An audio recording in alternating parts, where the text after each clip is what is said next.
Hello folks, ladies and gentlemen, it is Friday, October 6th, 2017. As usual, it's me, Jake, here to talk about some video game stuff that has been happening this week. And the first thing I want to talk about is Battlefront 2. No, not the Battlefront 2 that has a beta going on right now that's actually kind of okay. I want to talk about the original 2000-something Battlefront 2. Disney has partnered and done something really surprising with the 2004 game. I can't believe this, but it does make sense and it's really cool. Essentially, the game's multiplayer is back. You can fire it up and play it. If you have the game on GOG, Good Old Games, or Steam, you can fire it up and play the original multiplayer. They've brought it back through a partnership with Good Old Games and their servers, and it's crossplay, so it works between Good Old Games and Steam, and you can hop in and play, like, I think up to 64 players in Battlefront stuff. I think this is really interesting for two reasons. Number one, it's interesting with the launch so close to the new Battlefront 2 that they let this go down. It almost might be a little thorn in the side of the launch of that game in a way. But more interestingly, I just think this is something that should happen. I hope we see more stuff like this happen in the future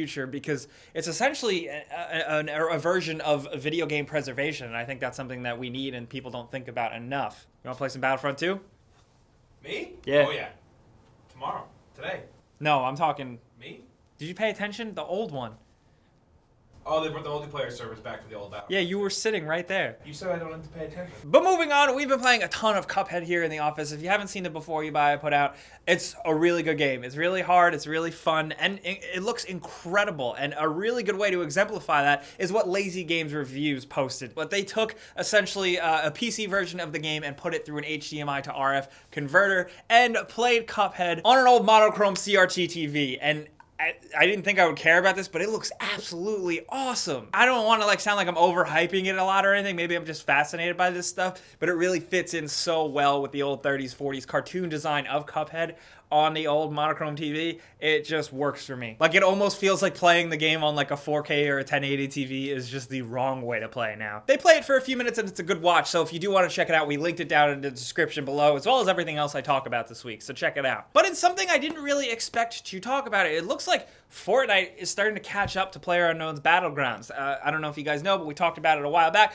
when Fortnite released an update with their own version of the Battle Royale gameplay. What they did, though, that is interesting is that as of right now, Fortnite is still a paid game, but this Battle Royale 100-player thing is free to play on consoles and PCs. And it seemed like console players were really itching to hop onto that type of gameplay action because Epic has announced that 7 million people have been playing Fortnite. That's not just the Battle Royale mode, it's also the main game. But I think, let's be real, a lot of that I think has to do with the free-to-play mode. Now, personally, I don't think it's as hot as PlayerUnknown's Battlegrounds, but I'm biased because I really, really like that game. But I still think this is incredible, and it shows that people on console were clamoring for that type of experience, and they got it with Fortnite. And the whole building mechanic thing makes it stand out a little bit, and that's cool. But I just didn't expect it to catch on so quickly. I think September 26th or so was when that free-to-play mode went live for everybody.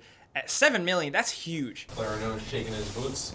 I don't think so. I don't think it's like a, oh no, PlayerUnknown's is gonna die. I just think that it shows that more people are into this type of mode, and we're gonna see more games do it. It's just how it's gonna be. But in some quick PlayStation news, one of the heads of PlayStation, the CEO of Sony Interactive Entertainment, Andrew House, has stepped down. He's been CEO and president of that since 2011, but he's been with Sony and working on the PlayStation stuff for 27 years, being one of the people behind some of the corporate communications that launched the original PlayStation. And then he was one of the big guys behind the PlayStation 4 and the success it now actually has. He's the guy, if you remember, he's the British gentleman who comes out for the really big announcements like the PS4, the PS4 Pro, stuff like that. He also speaks fluent Japanese. Fun fact about him, I always thought that was really interesting and impressive. But he said in a statement that it seemed like now, with PlayStation breaking records and stuff, it seemed like a good time for him to step down and pursue other stuff. So that's cool, good for him. Between him and Adam Boyes and a few smaller things, there's been some upper management shifts in PlayStation lately, so I'm curious to see if we as consumers are gonna see like a direction shift. I don't know. But you know, every week or so we like to gather just fun things we come across that we think are worth sharing that have to do with video games, and I think this is right here. This kid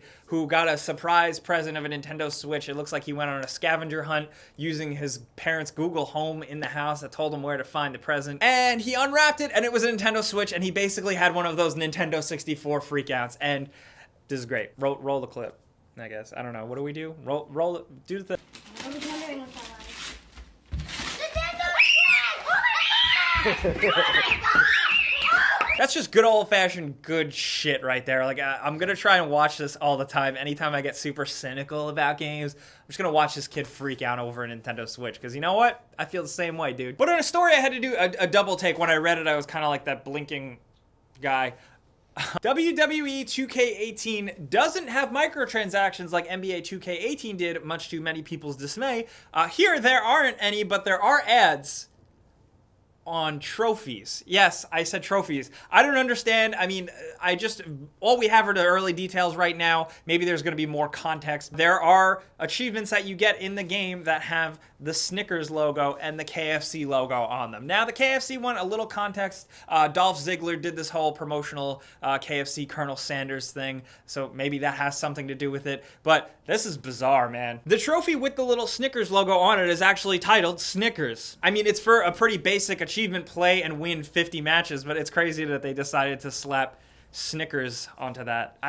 What a weird world we live in. But in something we kind of want to try and clear the record on, it blew up the internet a couple days ago. One of the guys behind Fallout New Vegas, and honestly pretty legendary game designer, Chris Avallone, he tweets little doodles and sketches here and there, and he tweeted one with his little stick figure guy he always draws, hugging Vault Boy, saying, "I miss you so much." And people immediately were like, "Oh my god, Obsidian's gonna make another Fallout New Vegas." And maybe he could. I don't know if it's likely. We don't really know a lot. They've reached out for comment. Nobody has said anything yet. But Chris Avallone is also working on a million other projects and not really related to Obsidian at all. Now, he can, of course, hop right back in and work on another one. He can probably do whatever he wants, honestly. It does seem kind of 50-50. I do think the guy was just doodling and having a good time. He's been really influential with the Fallout games kind of from the beginning, so it makes sense that he would just doodle Fallout stuff. He's done it a couple weeks before. I do want to know what you guys are thinking with this. But speaking of Fallout New Vegas, if you are looking for something to read, I think I'm going to do this now. I'm going to recommend a couple of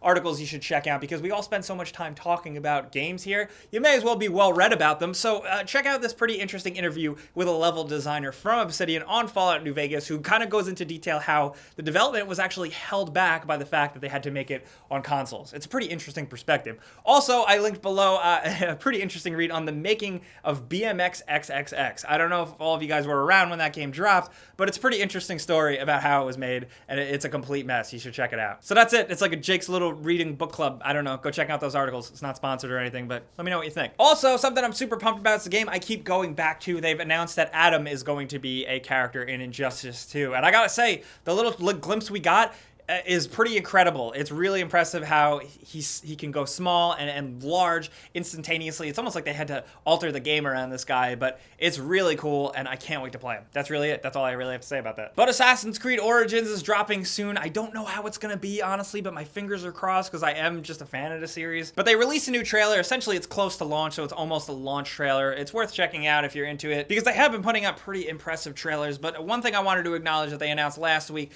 is this new mode. They're adding this mode in after the game releases, but it's called Discovery Tour, and it's essentially your way of exploring this really cool Egypt game world that they made, combat-free, gameplay-free, essentially, challenge-free, and with little areas that you can go and check out stuff and learn. And yeah, that sounds like super lame, but it's actually kind of cool. Honestly, for someone like me, because my grandma is super into these games, she likes to watch me play the Assassin's Creed games, because she likes history and stuff, but I could never hand her the controller. I mean, I guess I could, but she would get wrecked. So it's cool. It's an educational mode. It's a new way to appreciate the game worlds that they do meticulously build. So I'm pretty down with it. Am I going to actually play through it? Probably not, but I'm just happy it's there. But now you know what's got to go down, that console giveaway we do every single week. Last week, we actually brought a PS4 to a dude's house because he won and he was local to us. But you know how it works every single week. There's a link in the description below. You go there, you enter once, and then you're entered for good. And then we go in every single week and randomly choose one person to win a free console of their choice. And this week's winner is gonna be this person right here. Congratulations. Be sure to keep an eye on your inbox and your spam box, because we're gonna be reaching out to you soon to figure out how we can actually send you your free shit. But now we gotta talk about what is going on this week. First of all, on my side channel, I posted a video about Cuphead. Go check it out if you're interested. But that kid freaking out with the Nintendo Switch, have you ever had a reaction like that for anything? Maybe I just don't get that physically excited about anything. Maybe it's because I'm old and tired. I don't know. This Assassin's Creed mode, though, would you play through something like that? Do you want to learn when you play games, or do you want to learn and be challenged at the same time. Also, how do you feel about multiplayer officially being supported and coming back to Battlefront 2? Now, if you could pick another game where that could get that same treatment, what would it be? And have you been playing Fortnite's Battle Royale mode? I want to hear what you think about it. Let's talk about any of this stuff going on this week down in the comments below. I'm going to be down there talking to you guys as much as possible, but you probably know where to find me by now. If you got anything else for me, some hate, some interesting bits of news for next week, hit me up on Twitter, Facebook, and Instagram at Jake Baldino as well. But you guys know the deal. Thank you so much for coming around. Clicking the like button does help us out. It lets me feed Falcon, Tom, Andrew, the new guy, all those boys. And if you haven't subscribed yet, you should, because we put out stuff every single day. But as always, thanks for watching. We'll see you guys next time. Pizza is on me.